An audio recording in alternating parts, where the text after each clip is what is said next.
Ya, pengalaman keuangannya selama COVID-19 ya mungkin ada mulai dagang kah kan.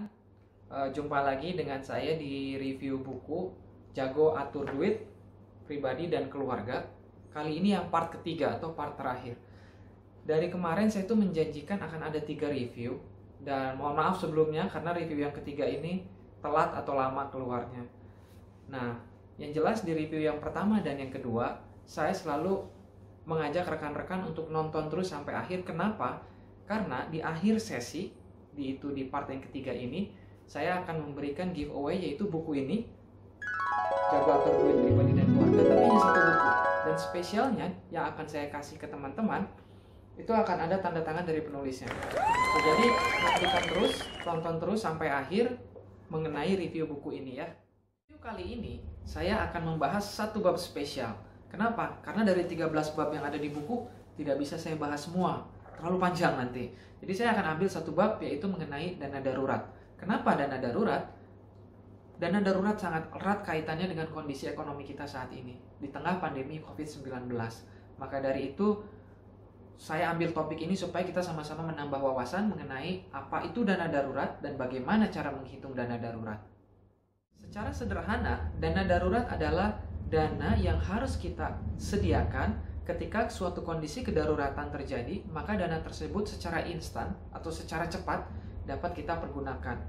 Apa saja contoh dari kondisi kedaruratan tersebut? Saya ambil yang paling relevan ya dengan kondisi kita COVID-19 saat ini, yaitu terhentinya roda ekonomi sehingga sebagian besar dari pekerjaan harus dihentikan, berdampak kepada layoff karyawan atau PHK di mana-mana. Tentunya itu merupakan suatu kondisi yang kita semua tidak inginkan. Nah, kondisi seperti itu artinya kedaruratan terjadi, sumber pemasukan atau sumber penghasilan terhenti. Nah, ketika itu terjadi, teman-teman masih bisa melanjutkan hidup secara normal. Dari mana sumber pendapatannya? Tentunya dengan mempergunakan dana darurat itu sendiri.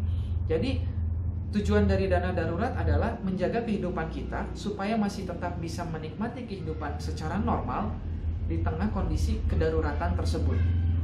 Saya ambil contoh di sini ya. Ketika seseorang diberhentikan dari pekerjaannya, dia memiliki pengeluaran bulanan sebanyak 5 juta rupiah. Nah, kita sama-sama garis bawah ya. Pengeluaran bulanan 5 juta rupiah. Kemudian dia dihentikan dari pekerjaannya atau mungkin mohon maaf di PHK, sehingga penghasilannya terhenti. Tapi dia sudah tahu bahwa pengeluaran bulanannya adalah 5 juta per bulan. Kebetulan si A ini posisinya belum menikah, jadi dia masih single. Nah, dengan posisi dia masih single, buku ini menganjurkan kita menyediakan dana darurat sebesar 3-4 kali pengeluaran bulanan. Jadi, rumus menghitung dana darurat adalah pengeluaran bulanan dikali dengan faktor pengalinya. Karena dia statusnya single, dianjurkan 3-4 kali. Jika pengeluarannya adalah 5 juta, maka sesederhana 5 juta dikalikan 4. Artinya 20 juta harus tersedia di dalam tabungan. Tentunya, tata cara penghitungan dana darurat ini akan berbeda, bergantung dengan status masing-masing orang. Ada yang single tadi, ada yang baru menikah, ada yang baru menikah dengan 1 orang anak, ada yang sudah punya 2 atau 3 anak. Bobotnya akan berbeda-beda karena pengeluarannya akan berbeda-beda. Semakin besar pengeluarannya, maka dana yang disisihkan seharusnya semakin besar juga. Sebagai contoh, sudah menikah dengan 2 orang anak, pengeluaran bulanan 20 juta. Setidaknya kalau ingin hati tenang, 12 kali pengeluaran bulanan yang sudah disediakan.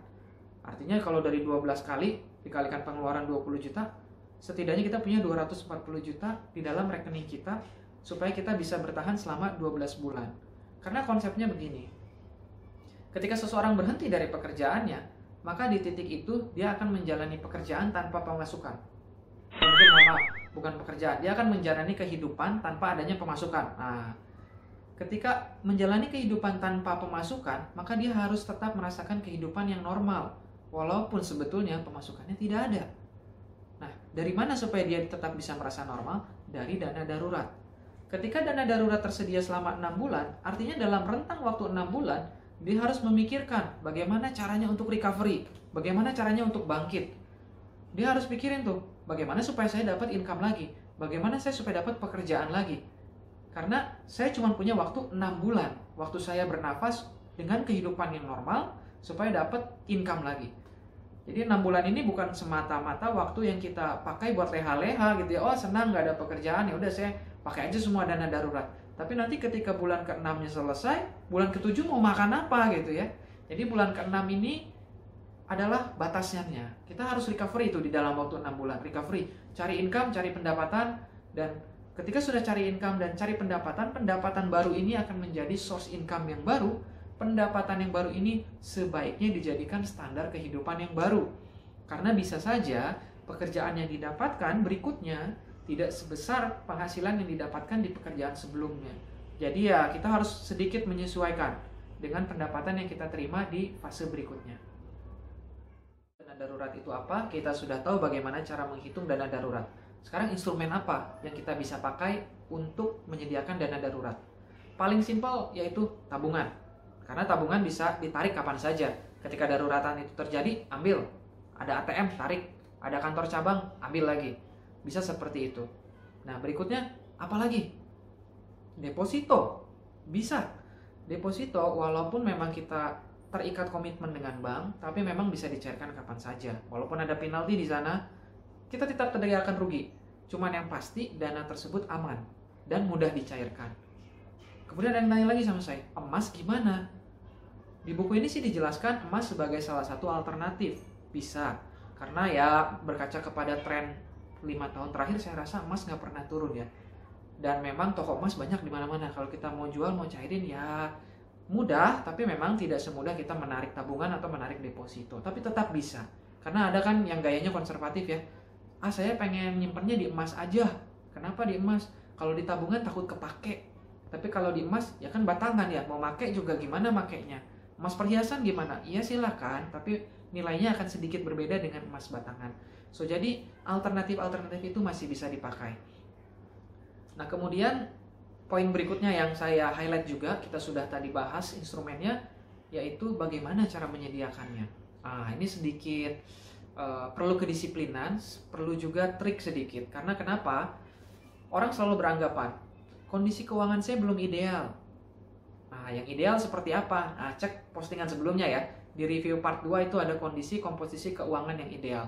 Saya belum bisa tuh mencapai komposisi ideal tersebut.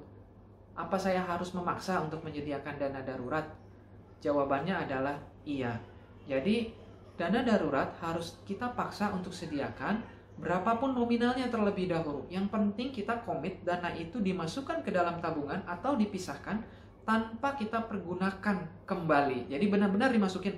Sedikit pun kita biasakan. Mau 50.000, masukin. Pindahin ke tabungan yang berbeda kalau perlu. Supaya kita nggak gatel untuk make. Karena kalau ada duit sedikit kan gatel pengen beli sesuatu ya. Jadi kita harus mulai disiplin untuk memisahkan si dana darurat itu. Jadi kondisi penyediaan dana darurat tidak harus menunggu kondisi keuangan yang ideal. Tapi lakukan sekarang, lakukan saat ini untuk berjaga-jaga di kemudian hari. Gagal mengelola hari ini artinya kita gagal mengelola keuangan di masa depan. Tiba di penghujung review, saya akan menyimpulkan bagaimana cara pengelolaan dana darurat di tengah pandemi COVID-19 ini. Memang akan ada sedikit tantangan ketika ekonomi tidak berjalan dengan normal. Apalagi buat rekan-rekan yang mohon maaf mungkin terkena PHK. Rasanya saya tidak akan bisa membayangkan bagaimana kondisinya. Yang pasti itu akan sangat berat sekali. Jadi, jadikan review dana darurat ini sebagai knowledge buat kita recover ke depannya. Tapi untuk saat ini, mari kita hidup se-esensial mungkin. Hanya mengeluarkan uang ketika memang diperlukan. Jangan dulu membeli hal-hal yang tidak diperlukan, ditahan dulu keinginannya, dan cukup ditabung dan disimpan. Jadi hiduplah se-esensial mungkin. Oke, mungkin itu saja semua yang bisa saya review dari buku kita kali ini, Jago Atur Duit, Pribadi dan Keluarga. Jangan lupa nih, buat teman-teman yang mau buku ini, seperti tadi saya sudah bilang, like dulu video ini. Jangan lupa ya, di like. Dan kemudian, saya ingin tahu nih, bagaimana cerita teman-teman mengenai pengelolaan keuangan di masa pandemi COVID-19. Silakan tulis kondisi keuangannya, pengalaman keuangannya selama COVID-19 yang mungkin ada mulai dagang kah? Atau mungkin, wah saya jadi hemat gara-gara nggak harus ke kantor, dan lain sebagainya. Silahkan tulis di komen di bawah. Dan jangan lupa tag 3 orang teman kalian. Nanti yang beruntung salah satunya akan dapat buku ini langsung dikirim dari saya. Dan spesialnya ada tanda tangan dari penulisnya. Oke, mungkin sekian dari saya. Sampai jumpa di review buku berikutnya. Jangan sampai bosan. Maju terus literasi keuangan Indonesia. Sampai jumpa.